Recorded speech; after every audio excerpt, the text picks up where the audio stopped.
Bóyá ẹni tó lóhùn ló lérè ẹni tó nínú ló níjó jáde o àwa ń gbádùn àgbẹ̀ máa dùn o. Mo sọ lọ́jọ́ sí ọmọ Sèríkí ń gbóhùn sí kọrin. Wọ́n ní máa kọ́ fújì ẹ̀gbọ́n ní kí n lẹ́dùkéṣọ̀n o. Màmá ní kí n lẹ́dùkéṣọ̀n o. Wọ́n pẹ́ bí lẹ́yìn lórí pé mo láti lẹ́dùkéṣọ̀n o. Mo ní tí n bá kọ́ ṣe fújì lílà mo láti bá wọn lẹ́dùkéṣọ̀n o. Mo ṣe gbé gbàgbọ́ ṣe fújì dání. Olóúnjẹ kọ́lá ní tèmi. Kíkọ́ dèlù London lónìí o. Kíkọ́ dé Amẹ́ríkà o. Kíkọ́ dé Rome lónìí o. Tí wọ́n bọ̀ sórí fújì o. I'm still singing. Mo ṣe ń kọrin o. Ọmọge kojú díẹ̀ kojú dí kojú. Owó bí ẹ̀sìkáàbẹ̀tọ̀ ló fẹ́ o. Owó bí ẹ̀lígẹ̀tọ̀ lóore mi o. Tó lọ sókè ìwọ̀n bá mi. Owó bí ẹ̀sìkáàbẹ̀tọ̀ ò gbé mi sókè ò jáde sílẹ̀ mi. Ògo bí ẹ̀sìkáàbẹ̀tọ̀ ló fẹ́. Ògo bí ẹ̀lígẹ̀tọ̀ lóore mi o. Àwọn tó lẹ́dùkéṣọ̀n kọ́ fújì o. Àwọn tó láya nílé lọ́kọ̀ Bọ̀súwé fújì o.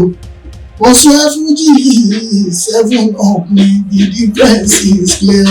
Ìwọ tó máa kọ Bọ̀súwé fújì o láti láya nílé, o láti lẹ́dùkéṣọ̀n, o láti tẹríba fàgbàlagbà.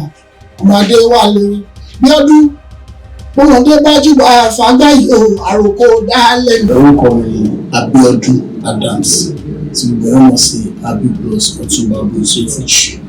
Àwọn tí mo lè rí ní sàwárò mi dáadáa tí mo lè sọ bọ́s ó yìí jù mí lọ lórí bọ́s òun ti ṣe rẹ́kọ̀dù èmi ò tí ì ṣe ọ̀yàn máa sì sí.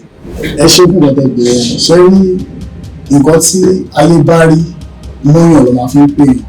Ìrọ̀sẹ̀ ní gan discover ara mi pé mo kọrin bí àyùbá àwọn ò ló discover pa máa kọrin bí adéwálé àyùbá ọ̀ṣẹ́ kúkú máa kọrin tó mo ṣáà kọrin àwọn ọmọ fún mi lórí àwọn tó ṣe transfer but later ọ̀gá wa gun stage mo láti lọ padà lọ dọ̀bálẹ̀ mo ṣáà kí wọn mo appreciate wọn wọ́n ṣáà ṣàdúrà fún mi tínútínú ìgbà tó máa sọ pé Ọ̀túnba Déwálé Àyùbá ọ̀dà pé nǹkan kan wọ̀ mí lára wípé ìmọ̀ sí mi ni tó báyìí that very day tó wà gẹ̀ẹ́sì ní lọ́jọ́ ẹ̀yìn òní kan sí.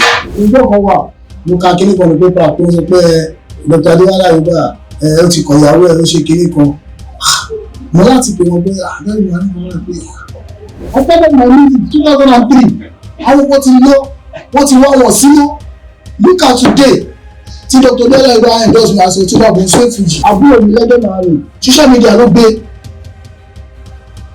ìgbà tó ń ṣe fíìmù tó ní gbọ́dọ̀gbọ́dọ̀ kò sí owó púpọ̀ lórí fíìmù gbogbo tó bẹ̀rẹ̀ kọ́ńtẹ̀tẹ̀ tó ń ṣe ẹ̀sìn people come around òun ti sí Lege Miami. Lege Miami was a lovely brother to me òun ló tẹ̀lé mi àbúkù lè ṣe dáadáa so gbogbo wọn sọ fún àkókò ìsọfún ìgbà wọn tó máa ń wò níta Lege Miami ò ní bẹ ṣe máa ń sọ tó bá rí wọn wọ̀nyí tó máa ń tijú